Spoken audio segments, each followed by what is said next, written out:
جو حکمراں ہے وہ ذمہ دار ہے ان تمام فسادات کا، اس کی موجودگی میں یہ فسادات کیسے ہوئے؟ ارے جرم ایک نے کیا ہے، اس کے پریوار نے کیا قصور کیا ہے، اس کے بیوی بچوں نے کیا قصور کیا ہے، اس کی ماں بہن بیٹیوں نے کیا قصور کیا ہے، جنہیں تم نے گھر سے باہر روڈ پر لا کر کے کھڑا کر دیا۔ اگر یہ نہیں کرتی ہے تو ہم اس تحریک کو بڑی لمبی چھیڑیں گے، اور ہمارا ایک مزاج ہے، ہمیں چھیڑو مت، ورنہ اس کے پورے مکان کو ڈھا دینا، تباہ و برباد کر دینا۔ یہ آئین ہند کی کون سی دستور ہے جس کے اندر یہ کہا گیا ہے؟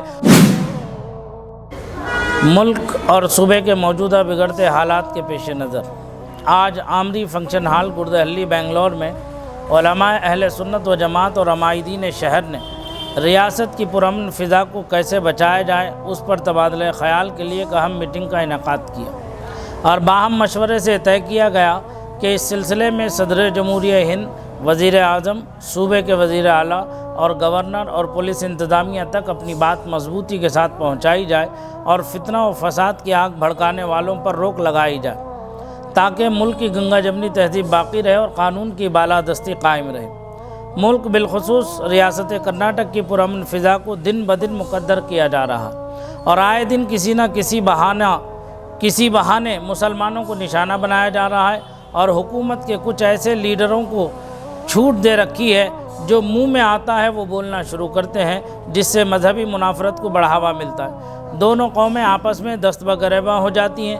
پوری دنیا میں یہ بات مشہور ہے کہ ہندوستان گنگا جمنی تہذیب کا گہوارہ رہا ہے، مگر چند سالوں سے اس تہذیب کو پارا پارا کیا جا رہا ہے، اور صرف یہ اقتدار کے حصول کے لیے ہر طرف پرتشدد ماحول، منافرت کا ماحول پیدا کیا جا رہا ہے۔ آخر حکومت کیا چاہتی ہے؟ ایسے شرپسند عناصر پر لگام کیوں نہیں کستی؟ اس سلسلے میں حکومت اپنا موقف واضح کرے۔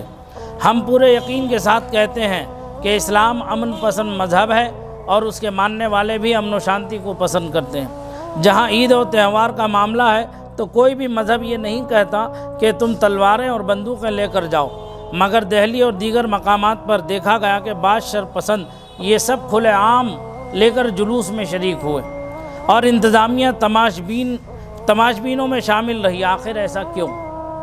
انہیں یہ اجازت کس نے دی؟ اس طرح سے دھاردار ہتھیار لے کر کھلی چھوٹ کس نے دی؟ ان کے اوپر قدغن کیوں نہیں لگایا؟ لہذا ہم تمام علماء اہل سنت و جماعت اور عمائدین شہر ریاست کرناٹک بالخصوص بنگلور مرکزی و صوبائی حکومت سے یہ پرزور مطالبہ کرتے ہیں کہ ایسے عناصر پر سخت کارروائی کریں تاکہ ملک کا ماحول بگڑنے نہ پائے۔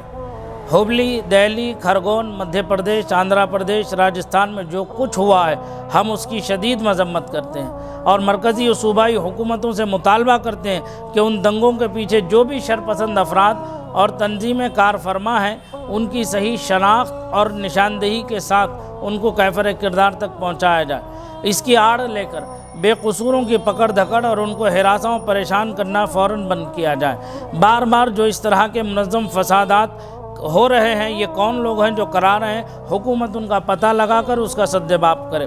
پہلے نقاب، پھر حلال، اور اب مندروں کے علاقوں میں مسلم تاجروں پر پابندی، یہ سب علل اعلان ہو رہا ہے، تو حکومت ایسے شرپسندوں پر فوراً کارروائی کرے۔ جو لوگ مذہبی جلوس میں دھاردار ہتھیار اور بندوقیں لے کر کھلے عام شامل رہے، ان کے فوٹو کلیئر نظر آ رہے ہیں، ان پر اب تک FIR کیوں نہیں درج کی گئی اور کارروائی کیوں نہیں کی گئی؟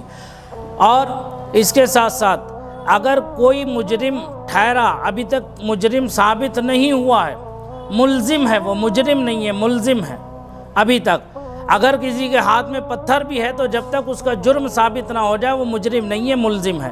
صرف پتھر ہاتھ میں ہونے کی بنیاد پر اس کے پورے مکان کو ڈھا دینا، تباہ و برباد کر دینا، یہ آئین ہند کی کون سی دستور ہے جس کے اندر یہ کہا گیا ہے؟ اور حکومت بغیر کورٹ کی اجازت کے یہ ایسی کارروائی کیسے کر سکتی ہے؟ ارے جرم ایک نے کیا ہے، اس کے پریوار نے کیا قصور کیا ہے، اس کے بیوی بچوں نے کیا قصور کیا ہے، اس کی ماں بہن بیٹیوں نے کیا قصور کیا ہے، جنہیں تم نے گھر سے باہر روڈ پر لا کر کے کھڑا کر دیا، کھانے کا محتاج کر دیا؟ اس کی اجازت تمہیں کس نے دی ہے؟ ہمیں یہ بتایا جائے۔ اور فوری طور پر جن گھروں کو توڑا گیا ہے ان گھروں کو دوبارہ سے حکومت بنا کر کے دے اور ان کو آباد کاری کرے، اور اس کے اگر یہ نہیں کرتی ہے تو ہم اس تحریک کو بڑی لمبی چھیڑیں گے، اور ہمارا ایک مزاج ہے ہمیں چھیڑو مت، ورنہ ہم آئین جو ہمیں حق دے رہا ہے ہم اس آئین کے حق کا پورا استعمال کرنا جانتے ہیں، اور ہمیں معلوم ہے کہ آئین ہند نے ہمیں کیا حق دیا ہے۔ حکومتیں یہ آنی جانی چیز ہیں، کرسیاں آج رہتی ہیں کل چلی جاتی ہیں، ہمیں اور آپ کو لوگوں کو رہنا ہے، ہمیں اور آپ کو ساتھ میں رہنا ہے، تو لہٰذا ہمیں چاہیے کہ ہم انسانیت کے درس کے ساتھ آپس میں بھائی چارگی کے ساتھ قائم رہیں۔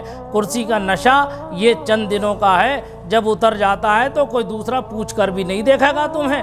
اس لیے یہ جو حق ہے، حکومت جو بھی حکومت ہو، ہم کسی خاص حکومت کو ٹارگٹ نہیں کر رہے، بلکہ جو حکمراں ہے وہ ذمہ دار ہے ان تمام فسادات کا۔ اس کی موجودگی میں یہ فسادات کیسے ہوئے، کیا اس کا انتظام ہے، پھر اس کی حکومت کا مطلب کیا ہے، اس کی حکمرانی کا مطلب کیا ہے؟ اس کا مطلب یہ ہے کہ وہ نااہل ہے، حکومت نہیں کر سکتا۔